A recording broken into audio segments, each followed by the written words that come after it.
Lamar hasn't played football in 3 weeks. Holy. Most jobs get a 2-week vacation. 3 weeks. Lamar's got 3 weeks. That's actually true. Oh, my goodness. The Texans haven't played in a week. Right. 1-3 in his postseason career, but they've been practicing hard. Also feels pressure to win right now. Lamar telling The Athletic, I've got to get a championship now. It's one of the reasons I'm stressing that I need to win it. Not getting any younger. It's best to win it now. Coach Mangini is here. Nick, how much pressure is on Lamar to win this? Listen, I don't know if Lamar feels it. Lamar seems like very confident, and I don't think he is thinking about this. But the reality is it's massive. Yeah. And this is the only but with Lamar. He is, and Coach is going to have a visceral negative reaction to what I'm about to say, but I need you to hear it. He is 2 wins away from being more decorated as an NFL player than Dan Marino. 1 Super Bowl appearance, 2 MVPs versus 1 Super Bowl appearance, 1 MVP. Like, he is 2 wins away from there being no buts about him whatsoever. He's 1 win away from erasing a lot of it. Mm-hmm. But his problem is he's the only guy in the playoffs of the 8 starting quarterbacks who's never had an awesome playoff game. And 2 of them just played their first one. And so I went through the game logs this morning. Mahomes has played 15. He was awesome in 12. Josh Allen was awesome in 4 of his 9. Baker was awesome in 2 of his 3.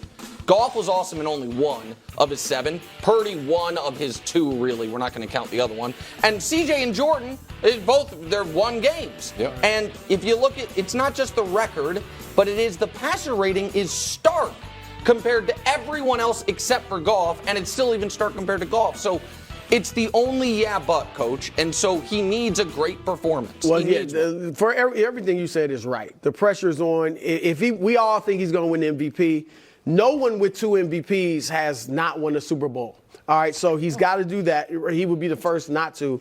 And here's the thing, and you said it. You don't think Lamar feels the pressure as if he's oblivious to what's going on right now. I don't think he's oblivious. But no, my point is, I don't think he really feels pressure. I mean, all humans beings to a certain degree, but I think he's got a demeanor and a personality where this stuff doesn't really affect him.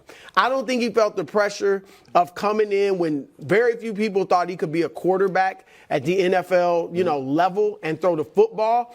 I don't think he felt the pressure of negotiating his own contract when everybody thought this dude is crazy, and holding out until he got what he wanted. And now he comes out and has an MVP year off of that contract year. So I don't really think he feels that pressure, and I think he's going to come out and play well. But, yeah, you're right. I mean, there is no question about it. If he doesn't win this game, then he's going to get ripped in the media, and understandably so, because it's really all about the postseason. See, I think it's totally different. He said it in the quote that we just saw. That's why I'm stressing. I think that's him. Yeah, I think he's self-motivated. Self-motivating or stressing and talking about winning it right now. And I was really impressed by the fact that he got the new contract, played as well as he did. Usually that doesn't happen. Has a new offense coordinator, plays as well as he did. That normally doesn't happen. Now he's healthy. Now he's well rested. Now they've been as successful as they've been, but he's been really poor in the playoffs, like Nick talked about. But let me show you some other stats in the playoffs, and this is related to pressure. These are the most pressure-filled games. His TD percentage is over or under half. Yeah. His interception percentage higher. His completion percentage way down. Sack percentage, he gets sacked significant 5% more. His passer rating is 30% lower in the playoffs. So it's across the board, his performances. And typically, if you're not feeling pressure in those moments, at least one of those games or a couple of those games, you're going to have Lamar Jackson type performances, and we've seen none of that. Would you agree? Because I don't think he's been able to throw the football like this in the past. And even his MVP year, I don't think he was as good of a passer. I don't think the offense was as pass friendly as it is now. And obviously teams get more time to prepare for you, or, they zero in on you in the playoffs. So I think it's more that than choking or, melting under the pressure or the moment. We'll see, because the fact that he's also facing a rookie also adds up the pressure, and you're at home and you're MVP and all that. You remember when I invented rest versus rust, right? Yeah. Yeah, That was It's Right, close right. enough. Who invented Yesterday. defense wins championships. Yes. Also Yeah. very good. Coincidentally. All right, so I think there's going to be a lot of pressure in the first quarter. You're going to see right away if the Ravens feel rusty or if they feel pressure. So here's the Ravens in the first quarter, their defense.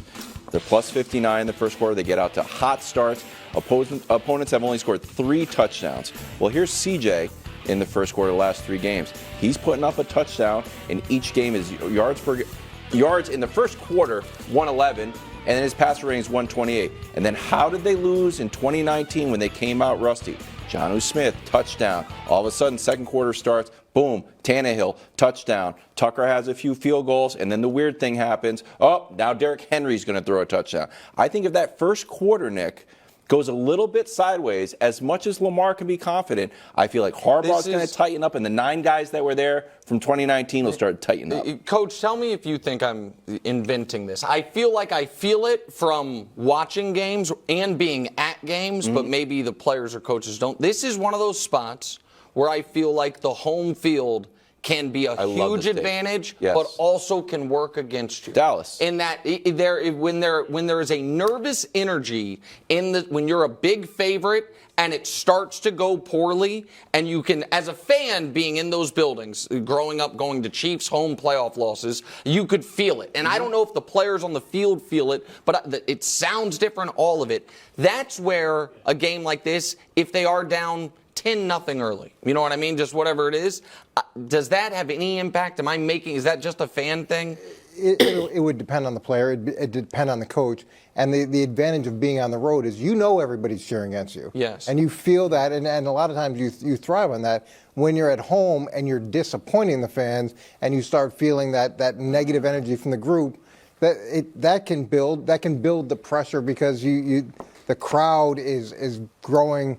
Not against you, but you feel they're unhappy. Is that how you I'm feel sensing when some upset our alerts. producers groan at your jokes instead of You laughing? feel that How I pressure? felt about Mac Jones at Fox. But I don't think it's disrespectful because the Ravens have beaten 6 playoff teams, Coach, by an average of 21 points a game. True. Including the Texans. Now, that was their first game this year.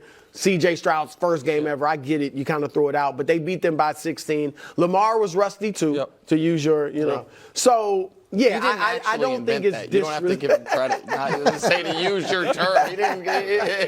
I don't think it's disrespectful. Yeah, I don't think it's disrespectful either. They've won 10 out of 11 games. Right. Defensively, they're first in takeaways. They're first in sacks. They're second in the red zone. They've got the MVP. They're well rested. They've got an extra week of preparation. And then on top of that, they're playing a rookie quarterback who's playing on the road. So I don't think it's disrespectful, but I think the Texans win. The game? Outright. No, win outright.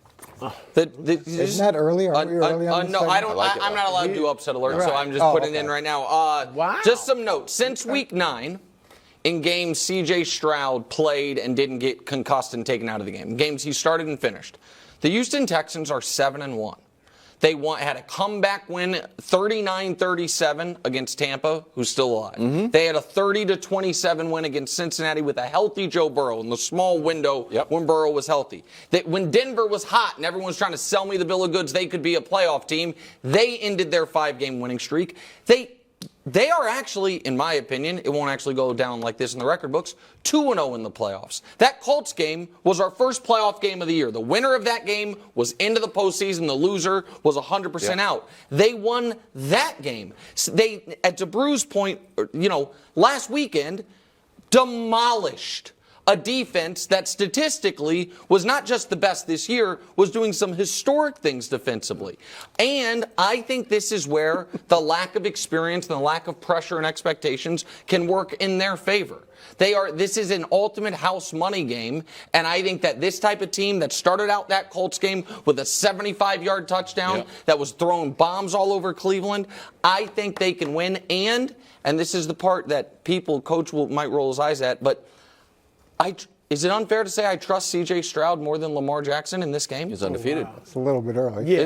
There you go. I knew This is fitting. What? Because you have doubted. You've tried to lessen it all, as Lamar's emerged and played great. But you've doubted him all year. You didn't pick him to make the playoffs. You certainly didn't think he was going to be the MVP. This is good. You've been here on this mountain. I'm glad you're staying there. I like his math, so that means the Bills are, 7-0 in the playoffs? Right, exactly. Absolutely. That's fine. They're due for a loss. Thanks for watching. Subscribe here to get more from the show and to check out clips from other shows on FS1.